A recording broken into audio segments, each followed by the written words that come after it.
mga lods? This is Master Renz and welcome back to my channel. So sa video ito, mag-reaction video tayo sa video ni Kaalaman about kay Boss Toyo, yung nagalit siya kay Stefano, yung gaya-gaya issue. So make sure subscribe nyo si Kaalaman. So without further ado, let's go sa go. Wala akong pakialam sa inyo kahit ano sabihin nyo, kahit nanggagaya pa si Ria or what. Tinuturing ko yun ng pamilya ko, kaya pagtatanggol ko yung kahit anong mangyari.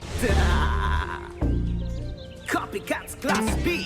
Stefano na bad trip sa mga gaya-gaya, nahati na parang dagat nung kapanahunan ni Moses ang internet matapos i-post ito ng content creator na si Stefano. I-post nyo na lang ang video body kung gusto nyo itong basahin, pero long story short ay ang post na ito ay tila parinig sa mga taong gumagaya sa kanyang content. Yung kukunin Balikan natin yung post si Stefano, sabi niya, I've seen multiple creators copying my content at first. I found it and enjoy it, but they started doing it frequently. I believe everyone has their own potential and I'd rather see them create something unique instead. I just want them to know their limits and respect other creators' creative process. So yun yung post ni Stefano. Tuloy tayo. na ito ay tila parinig sa mga taong gumagaya sa kanyang content. Yung kukunin siya ng kung anong brand tapos gagawing sales agent bilang brand ambassador tulad nito.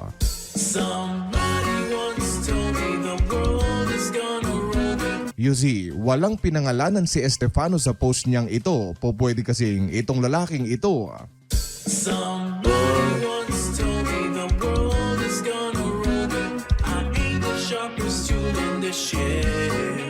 Pero may kutob si Boss Toyo sa kung sino ang kanyang pinaparinggan. Tapos nung nag-release yung Stefano, biglang Ay, nag-bash. talagang yung reaction ni Boss Toyo. Pakinggan natin yung comment niya. Walang originality. Ang tawag sa inyo mga kwang-kwang. Gayahin mo sila, mas madaling mangopya. Kung matapang kayo, punta nyo ako. Dito lang ako lagi sa museum. Mga tapa pala kayo eh. Manggagaya lang ako, pero bukas lang magugulat ka, masikat na to. Hindi pang gagaya yun. Sa Pilipinas tayo. Hindi mo pag-aari ang Pilipinas. Gayahin mo na now, para lang mas madali. Kayo yung mga tao walang malarating. Ha? Hirap kasi sa inyo. Hindi kayo gumagawa ng paraan para masenso ang buhay nyo. Pakopya-kopya lang, para lang naglilibang. Na-inspire lang naman, hindi naman nanlalamang. Hindi ganun yun. Dahil nagsasabi, walang originality, ganun pa rin yung mindset nyo. Wala akong pakialam sa inyo kahit ano sabihin nyo, kahit nanggagaya pa si Ria or what. Ang problema sa urig ay iisipin pa. Gayahin mo sila, mas madaling mangopya. Naggagaya siya? Anong epekto kung naggagaya? Yung iba nga nag-skits eh. Pero pag nanggaya ka, dapat hindi masama. Pabali-baliin para di masyadong halata. Yung iba nga may ginagaya rin eh. Ano bang klaseng pag-iisip yan? Bakit nanggagaya, di ba kaya mo naman? Iconic tong kanta ni... Yung ito may ginaya din si ano eh. Actually, di ba? Nalimutan ko sino kumanta nito talaga, originality. Yung original na kumanta nito. Anong grabe reasoning? Dahil sa panggagaya? Ang original mahirap, ang manggaya masarap. O, alam nyo, mga katulad nyo, kayo yung mga kwang-kwang. Gagayain ko sila, gagayain mo. Iconic tong kantang to eh. Parang naalala ko to dati. Sikat na sikat to. Sila, gagayain mo sila. Yabang nito? Oo, may yabang ako. O, mabash yung anak nyo? Kahit hindi ko anak yun, nasa poder ko yun. Tinuturing ko yun ng pamilya ko, kaya pagtatanggol ko yung kahit anong mangyari. You see, that's the point. The people body are not looking at the bigger picture. Ilang taon na ba kasi yung babae na yon? Tapos ibinabalandra na nung mga magulang sa magulong mundo ng internet. Anong alam niya sa mga editing, content creation at panggagaya? Lahat ng ito body ay ipinupunla na ng kanyang mga magulang sa utak ng babae sa murang edad. At the end of the day ay ang Baka naman gusto rin siguro ng bata gumawa ng vlog. Baka, yun nga, baka na... Actually, wala akong pinangalan si Stefano, pero yun nga, siguro, nagkakutob nga si Boss Toyo. Kaya pinagtanggol niya. Baka ang alam ko kasi, namabas yung bata. Di ba? Dapat, hayaan nila yung bata, di ba? Hayaan nila mag-enjoy yung bata. Di ba? Kasi bata yun eh. But, ikaw yun ang gusto ng bata. Sabi natin, wala siyang alam nga sa mga ganitong bagay. Baka kinausap niya magulang niya, di ba? Sabi, parang ako nakin na baka na ano siya kay Stefano, so Naturo ng magulang niya, nag-request siya, ganito gagawin, ganito, ganyan, ganyan. Baka ngayon lang yung dahilan, baka na-inspired lang siguro. Pero naiintindihan ko din sa part si Stefano, baka may hindi ko alam kung pagalit niya ba sinasabi yun or talagang sadyang nilalabas lang yung gusto niyang opinion. Diba? Mga magulang niya ang nagpapatakbo sa lahat. Hindi niyo ba naiisip na baka na-exploit na ang kasarinlan ng babae na imbes na makipaglaro sa ibang mga bata, pumasok sa paaralan, mag-enjoy ng kanyang childhood ay pressured na siya sa murang edad dito sa social media. Panay gawa ng video para kumita ang magulang at para hindi na sila magtrabaho. And speaking of trabaho buddy, ay alam niyo ba na there's one point in time kung saan sinabi mismo ng kanyang tatay sa isa sa kanilang mga vlogs na umalis ito ng trabaho para mag full time na maging content creator ang kanyang anak. Sila yung magdedirect, sila yung mag-e-edit at uutos sa kung ano ang gagawin ng bata. Heto ang sinabi ng isa sa kanilang long-time followers na bumaliktad na matapos pumutok ang issue. Kita nyo ba yung post ng Ito sabi, basahin natin. Kita niyo ba ang post ng tatay ng bata? Sabi niya, umalis siya sa trabaho para sa content na yan sa bata. Diyos ko, ginawang pangkabuhayan yung bata, di na nagtrabaho yung ama. Di naman ganyan kasi content ng bata noon. Okay naman yung mga video. Nakakatawa nga kasi kaso binago ng magulang na wala originality. So base sa post nito ng kanyang dating long time followers, iba ang content dati ng bata. So meaning mahilig yung bata nga gumawa ng content pala. Kaya sabi ko kanina baka na-inspire siya. So meaning bago niya gawin yung sinasabing yung kagaya ng kay Stefano, nagko-content siya ng sarili niya. Mayroon siyang content na kanya lang, na doon lang sa bata. tatay nung bata. Sabi niya, ang pangkapit nung binagbaho yung tatay buddy ay ginawa niyang So meaning, balikan ko lang, ibang ko, hindi ko alam, hindi kasi hindi ako naka-follow dyan sa Ria Vlogs na yun Pero, baka nga sa pagkakaintindi ko, gaya na sabi ko kanina, baka mahilig siya mag-vlog. Diba? Mahilig talaga yung bata. trabahador yung anak. Heto ang isang halimbawa. Guys, panoorin natin to. Ito nga, Ayun na, guys. Lalakad siya sa snow. Nakabaro dun. Guys, buti na may tali. Ang cute. Ay, naku, guys. Ang cute na reaction niya, ang cute na reaction ng bata. Ibig sabihin, nag-reaction video yung bata. Ano ba yan? Ay, okay na, guys. Ang galing. Bye. Sa murang edad buddy ay sinasabak na nung mga magulang sa streaming ang kanilang anak. Heto pa ang isa na sa tingin ko ay lubha talagang delikado. Nakalimot nga ako. Ang mangyari di ginusto. Ako pa ba'y kayang Ito yung mga delikado nga ito, no? ang init ng halik sa akin. Paano kung masinghot nung bata yung mga maliliit na goma sa bibig at sa ilong pa naman ito inilagay? Again, walang alam dito yung bata. Hindi niya pa alam kung ano ang tama at mali. Sunod lang siya sa kung ano ang ipagawa sa kanya ng kanyang mga magulang. Now, mabalik tayo ng kaunti. Nagtatanong siguro ang ilan sa inyo na paanong tila ipinagtatanggol ni Boss Toyo ang batang ito. Kaano-ano niya ba yung bata at bakit tila apektado siya sa mga nangyayari? Good question. Good question buddy dahil para kay Vic Enciso ay sinabi niyang kasi nasaktan siya. Paano ba naman yung content nila? Ginaya lang doon sa original Pawn Star. Isa pa ay ito kasing si Boss Toyo sa kanyang programang Pinoy Pawn Stars ay minsan nang kinuha yung bata para kopyain sa kanyang pawn shop yung ginagawa ni Stefano sa ibang mga brands. Panoorin natin. Somebody once told me the world is gonna roll me. I ain't the sharpest tool in the shed. She was looking kinda dumb with her finger in her thumb in the shape of an L on her forehead. Hey now, you're an all-star. Get your game on, go play. Yung fairness, magaling yung bata. Magaling siya umacting. Sa observation ko. Magaling siya mag-reaction video. magaling pa dito sa mga ganito. Oh yeah, estrella eres, sigue choking pa, yeah. I say yeah, what a concept.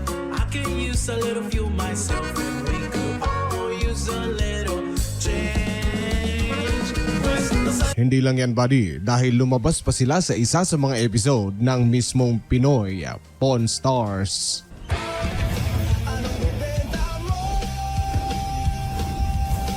Dito lang sa Pinay Pawn Stars. May batang cute na nagpunta sa PP Stars at may dala-dalang Francis M item.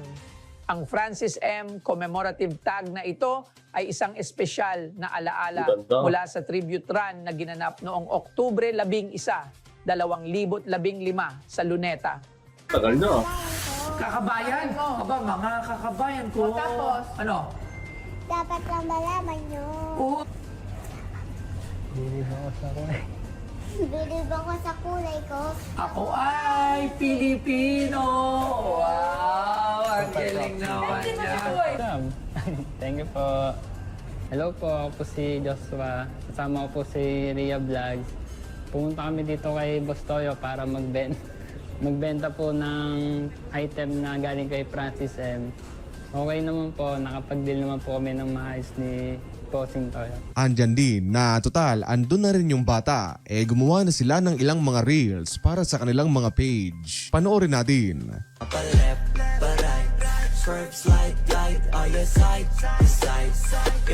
Ganun So, na. as you can already May talent yung bata, may talent siya.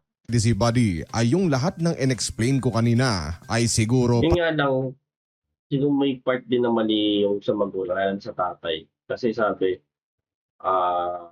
tama ba na resign siya para maging full-time content creator sa bata? Balikan natin. Yung sinabi nung ano. Ayan, no? Ayan, sa ulitin lang sinabi nito, nung kanyang dating long-time followers. Kita niyo ba, bata kita niyo ba yung post ng tatay ng bata? Sabi niya, umalis siya sa trabaho para sa content na yan sa bata. Yung may maling part nga naman yun kasi ba't yan nag-resign, di ba? Paano kung hindi pumatok yung content ng bata ng anak mo? Di ba? Dapat as much as possible, sinigurado mo muna.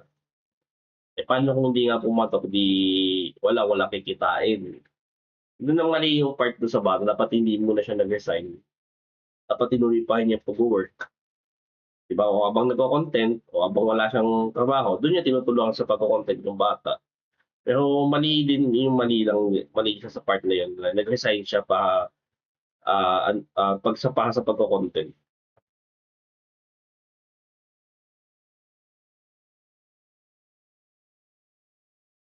hindi pa nakakaramdam para sa isang mata natin. Pumunta kami dito. Para sa kanilang mga page ay yung lahat ng in-explain ko kanina ay siguro para sa isang matanda ay masasabi mong sobrang mahirap na time, effort, reaction, privacy at marami pang iba ang kailangan mong isaalang-alang para makagawa ng content. So, what more para sa isang bata na malamang hindi pa nakakaramdam ng dalaw, na hindi pa alam ang tama at mali, tapos imbes na maglaro ay isasabak mo sa content creation sa ganung edad? Akala ko ba uso ang kasabihang huwag niyong gawing puhunan, emergency fund o gawing pera, pagkakitaan ang inyong mga anak para makaahon sa hirap. Ano ito? Sabagay, Now, tama din si kaalaman dito. Tama siya sa sinabi niyang yun.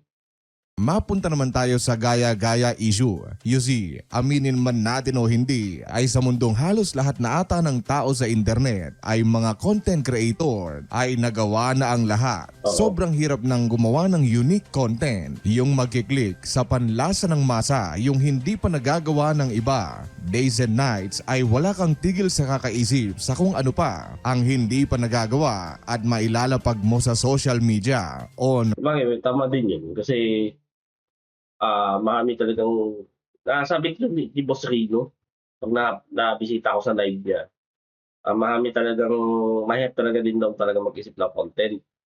Siyempre sa part niya mukbang, di ba? Lahat na halos daw na mukbangan niya. Hindi yung pressure do sa content niyang yun. Ano ba ba? Ako, aminado ko, nanggaya ko ng content. Itong pag-reaction, naging inspiration ko si Boss Rino. Siyang, sa kanya ko nakakuha ng idea of paano pag-reaction. Noong unang vlogs ko, wala lang eh. Video-video lang. Pang, ang sabi ko pa nga dati, isa sa mga dahilan kaya nag-start ako sa pag-vlog si Kong TV. Yan, yung idol talaga yun. Maraming umidolo dun. Ako naman, isa palagi ako nanonood kay Boss Rino. Sabi ko, ba't di ko na subukan mag-reaction? Yun nga, may mga upload ako, mga video ako nagagawa, nakakapag-content ako. Saka sa pag-reaction, napansin ko kahit pa paano, naging stress reliever ko siya eh. What you can put on the table. Tapos pag may bago kang naisip at pumatok ito bigla sa madla, ay biglang gagayahin lang ng kung sinong tao. Ang siste ngayon ay pag pinunanong original, yung gumagaya ay masama na sa mata ng madla yung original na gumawa. Kesyo dapat maging masaya daw yung original kasi ginagaya siya ng iba at idol kanila. So kung gano'n naman pala buddy, ay manggaya na lang tayo ng manggaya. Totale kinakampihan naman yung mga nanggagaya. You see, ang problema kasi sa ganyan buddy ay yung kung tawagin ay market saturation. Pag ang lahat ng tao pare-pareho na ang ginagawa ay mahahati ang mga consumers. In Stefano's case halimbawa ay imbes na siya lang ang kukuning brand endorser ng kung anong brand dito sa Pilipinas ay yung gumagaya na lang yung kukunin. Totale okay naman sa masa at mas mura kesa sa original. It's not crab mentality buddy, it's a human decency na dapat respetuhin ng tao nung gumagaya yung oras na inilaan ng original para makaisip ng bago at wag lang basta manggaya. You see, napakadaling sabihin na okay lang ang gayahin kasi sabi nga sa quote ay imitation is the sincerest form of flattery. Sa madaling sabi ay dapat lang daw na matuwa ka dahil kung ano man ang ginagawa mo ay epektibo kaya Sa part na yun kasi, wala pa kang pinangalangan si Stefano. Yung naglabas nga, sabi ko kanina, naglabas na siya na kanyang statement. Yung nga, ang problema nga lang, nababas yung bata. Pinabas yung bata, which is wrong din, hindi tama, kaya nasabi ko.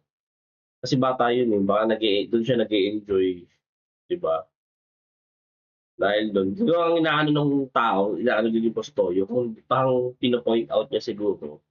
Bagamat na walang pinangalanan niya si Stefano, ang pinopoint out niya, kung hindi ka siguro sa akin lang sa opinion ko lang, baka kung hindi ka nag-post ng ganyan, hindi ma-affect, hindi maano yung bata, hindi siya pababash, hindi siya makakaisip ng bashing. Gaya. Madaling sabihin yun buddy at masarap pakinggan pero para sa mga taong naglaan ng dugot pawis para makamit ang Pero hindi ko inaano baka isipin ng mga kapano dito, inaano ko si Stefano. Hindi. Karapatan niya yun, karapatan siyang maglabas sa loobing niya. ay hindi ba parang nakaka-offend? Bigyan ko kayo ng halimbawa sa isang street, kunwari nagtayo ka ng GCash, cash in at cash out, kumikita ka dati ng 500 to 1,000 pesos a day. Nakita ka ngayon ng iyong magaling na kapitbahay at ginaya ka nito, tapos yung katabing daan mo na kapitbahay ay gumaya na rin kasi maganda ang kitaan. Ayun, ang ending, yung 500 to 1,000 nakita mo dati ay naging 300 pesos na lang. Tapos ang gusto mo matuwa ka pa rin kasi may gumagaya sa'yo. Madaling sabihin buddy na dapat masaya ka pero pag nangyari na ito sa'yo ay siguradong yari ka. Palusot naman ng iba ay hindi naman gumaya, na-inspired lang. Now, after all it was said and done, matapos ang lahat-lahat ng napag-usapan natin ay yung mismong tatay ni Rhea ay nagsalita na tungkol sa issue. And I quote, "Papa po ni Rhea ito. Sorry po ulit, hindi ko na po i-defend ang sarili ko. Kasalanan ko naman talaga ang lahat sa paggaya ng content. Nirerespeto ko po lahat ng opinyon at galit nyo at tanggap ko po lahat yon. Salamat po. Sorry po ulit ma'am, sir. lalong-lalo na kay Idol, which is I assume ay si Estefano. At ayun, bago ko tapusin ang videong ito ay ishare ko lang buddy ang sound trip ko nung ginagawa ko ang videong ito. Wala nang iba kundi yung video parody ni Michael V na gayahin mo sila. Sayang lang hindi ko po pwedeng i-play. Copyrighted kasi, kala ko Hayaan mo sila pala ang original title. Pinaka din ni Michael B.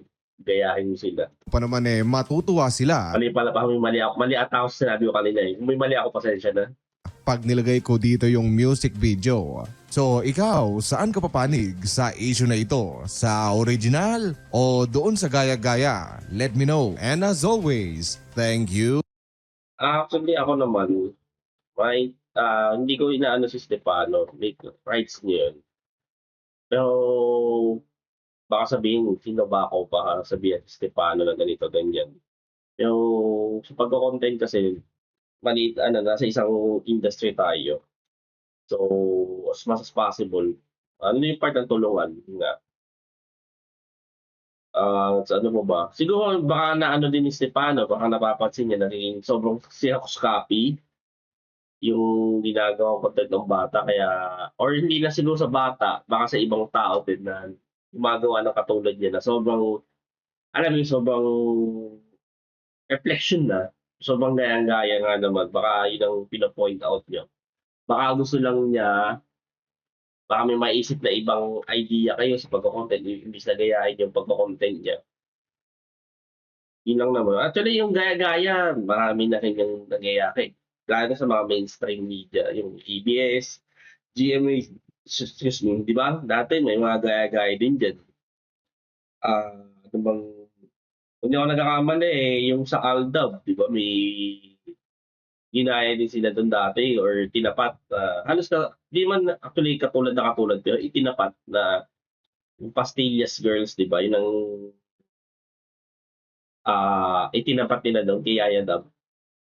Tapos ano ba, yung dati, noon time show, di ba, Itbulaga, Tito Vic and Joey. Ang ginawa ng ABS, kumuha din sila ng kanilang trio nila, sariling trio. Randy, John, Willie. So, nagkakaroon din talaga ng gaya-gaya, nagkakaroon din talaga ng sa industry kasi talaga na sa ganito. Marami talaga ako, aminado ako sa pag-reaction. Siguro yung sinasabi ng iba, ginagaya ko doon si Boss Rino. Kasi yung format, lalo yung lumang format ko, halos Boss Rino na Boss Rino. Pero, wala eh. Inayaan ko na lang. Aminado naman ako ng gaya ko. Pero ng gaya, yun ang naisip kong lalo sa pag-horror content, yung horror reaction. Pero nakita ko na yung possible screen pati na to, wala naman sa kanyang issue eh. Hindi man siya na sa akin. Or, ato na-meet ko siya. Wala naman siya sinabi sa akin ibang nag-a-advise nga yun eh. So yun lang, payo ko lang din. Huwag na lang i-bash yung bata. Ayun, kay Stefano, kaya sabi ko kanina, siguro maganda mag-collab na lang sila pala yun. Kung time will come, I hope makapag-collab na lang. Ano yun, kasi content creator dapat ano yung part na nagtutulungan pa din. So yun, subscribe nyo to si Kaalaman. So, yun, thank you so much. See you in my next video. Mag-ingat po kayo palagi.